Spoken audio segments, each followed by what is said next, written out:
ગોંડલના રીબડામાં ફાયરિંગનો મામલો રાજકોટ જિલ્લા પોલીસનું બનાવ અંગે સૌથી મોટું નિવેદન સામે આવ્યું છે। અડવાર તાલુકો ધોરાજી ત્યાંના રહેવાસી છે। ફાયરિંગની જવાબદારી સ્વીકારેલ છે। હાર્દિકસિંહને શોધવા માટે તાત્કાલિક જુદી જુદી જગ્યાએ રેડ પાડવામાં આવી રહી છે।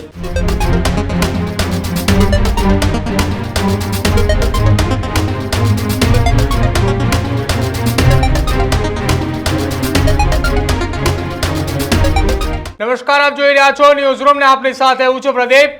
જે વહેલી સવારે સમાચાર સામે આવ્યા હતા કે રીબડાની અંદર પેટ્રોલ પંપ પર ફાયરિંગની ઘટના સામે આવી છે। હવે એ જ પેટ્રોલ પંપ પર ફાયરિંગની ઘટનાને લઈને રાજકોટ જિલ્લા પોલીસનો સૌથી મોટો ખુલાસો છે।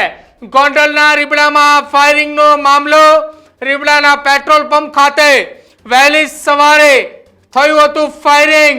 રીબડાના પેટ્રોલ પંપ ખાતે થયેલા ફાયરિંગના મામલે બે બુકાનીધારી શખ્સોએ જે ફાયરિંગ કર્યું હતું, જેને લઈને રાજકોટ જિલ્લા પોલીસની ટીમનો સૌથી મોટો ખુલાસો સામે આવ્યો છે। ફાયરિંગ બાદ હાર્દિકસિંહ જાડેજાએ જવાબદારી પણ લીધી હતી કે આ ફાયરિંગ મેં કર્યું છે। જો કે રાજકોટ જિલ્લા પોલીસનું બનાવ અંગે સૌથી મોટું નિવેદન સામે આવ્યું છે। રાજકોટ જિલ્લા પોલીસે કહ્યું છે કે હાર્દિકસિંહની ધરપકડ માટે પોલીસે તપાસ તેજ કરી છે। આ ઘટના બની ત્યારથી લઈને અત્યાર સુધી રાજકોટ જિલ્લાની અલગ અલગ ટીમો દ્વારા હાર્દિકસિંહની ધરપકડ માટે સર્ચ ઓપરેશન હાથ ધરવામાં આવ્યું છે।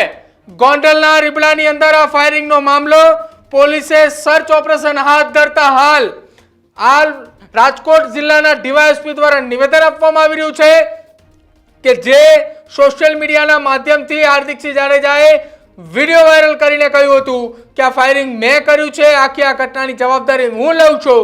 અને હવે એ જવાબદારી લેતાની સાથે જ રાજકોટ જિલ્લા પોલીસની ટીમે તત્કાલ એ કાર્યવાહીની શરૂઆત કરી છે। કાર્યવાહીની શરૂઆતના પ્રથમ તબક્કાની અંદર હાર્દિકસિંહની ધરપકડ કરવા માટે અલગ અલગ ટીમો બનાવીને તપાસની શરૂઆત કરી છે। અને આ તપાસની શરૂઆત કરતા અંગેના નિવેદન એ રાજકોટ જિલ્લાના ડીવાયએસપી દ્વારા આપવામાં આવ્યું છે। જિલ્લા પોલીસ વડાની તરીકે આ સૌથી મોટું નિવેદન રાજકોટ જિલ્લા પોલીસની ટીમનું છે કે ડીવાયએસપી દ્વારા તપાસના આદેશ અને તપાસના આદેશમાં તેમણે એમ પણ કહ્યું છે કે અલગ અલગ ટીમો બનાવીને સર્ચ ઓપરેશન હાથ ધરવામાં આવી રહ્યું છે। શું કહ્યું આખી આ ઘટના સંદર્ભે અને બનાવ બન્યો ત્યારથી લઈને અત્યાર સુધીની ઘટનાને લઈ ડીવાયએસપી દ્વારા સાંભળો એ પણ।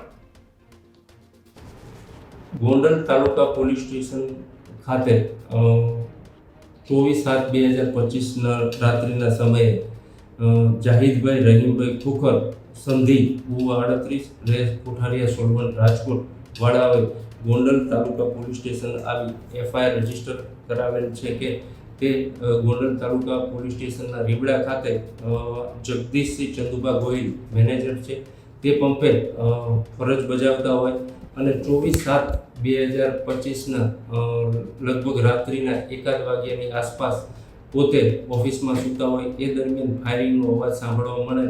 તાત્કાલિક તેઓએ ઓફિસની બહાર જોતા એક મોટરસાઇકલમાં બે માણસો મોઢે રૂમાલ બાંધેલો હતો, તે ફાયરિંગ કરીને જતા રહેલા છે। અને આ બંને માણસો મધ્યમ બાંધાના હોય અને મોઢે બાંધેલા હોવાનું જણાવતા તાત્કાલિક અમારા આઈજીપી શ્રી અશોકકુમાર યાદવ સાહેબ તેમજ એસપી શ્રી હિમકરસિંહ સાહેબ, રાજકોટ ગ્રામ્ય એસપી સાહેબની સૂચના અન્વયે અમુક ગોંડલ તાલુકા પરમાર પીઆઈ પરમાર તથા એસઓજી પીઆઈ ભારવી તથા તેની જુદી જુદી ટીમો બનાવ સ્થળની તાત્કાલિક વિઝિટ લેવામાં આવી છે। અને આ કામે આજરોજ સોશિયલ મીડિયા મારફતે તેમજ ઇલેક્ટ્રોનિક મીડિયા મારફતે એવી હકીકત જાણવા મળેલી કે હાર્દિકસિંહ હરદેવસિંહ અડવાર તાલુકો ધોરાજી ત્યાંના રહેવાસી છે અને તેને સોશિયલ મીડિયા મારફતે આ ફાયરિંગની જવાબદારી સ્વીકારેલ છે। જે અનુસંધાને અમારી એલસીબીની ટીમ, એસઓજીની ટીમ અને ગોંડલ તાલુકા પોલીસ સ્ટેશનની ટીમો આ હાર્દિકસિંહને શોધવા માટે તાત્કાલિક જુદી જુદી જગ્યાએ રેડ પાડવામાં આવી રહી છે અને આ કામે હાલે તપાસ ચાલુ છે।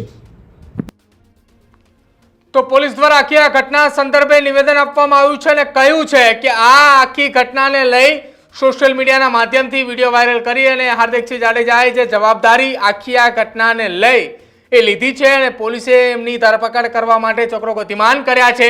મોડી રાત્રે ઘટના બની હતી અને ઘટના બનતાની સાથે જ પેટ્રોલ પંપ પર એક વ્યક્તિ હાજર હતો. એ હાજર વ્યક્તિએ આખી આ ઘટના સંદર્ભે ફરિયાદ પણ આપી હતી. એના આધારે તપાસની પણ શરૂઆત કરી હતી.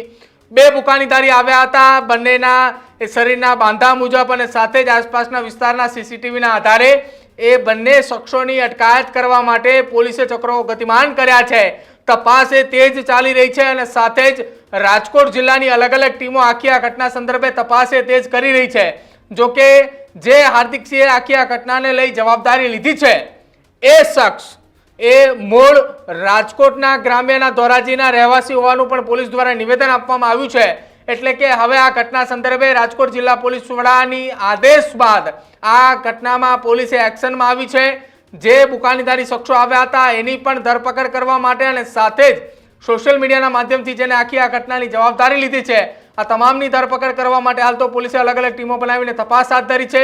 અલગ અલગ જગ્યાઓ પર સર્ચ ઓપરેશન પણ હાથ ધરવામાં આવી રહ્યું છે. અને આ ઘટના બાદ રાજકોટ અને રીબડામાં ખાસ રીબડા અને ગોંડલને લઈ પોલીસે અત્યારે તમામે જગ્યાઓ પર બંદોબસ્ત ગોઠવી અને તપાસ એ તેજ કરી છે. તમારું શું માનવું છે આખી આ ઘટના અને રાજકોટ જિલ્લા પોલીસની ટીમ વતીનું આ નિવેદનને લઈ એ ખાસ કમેન્ટ સેક્શનમાં જણાવજો. જોતા રહેજો ન્યૂઝરૂમ. નમસ્કાર.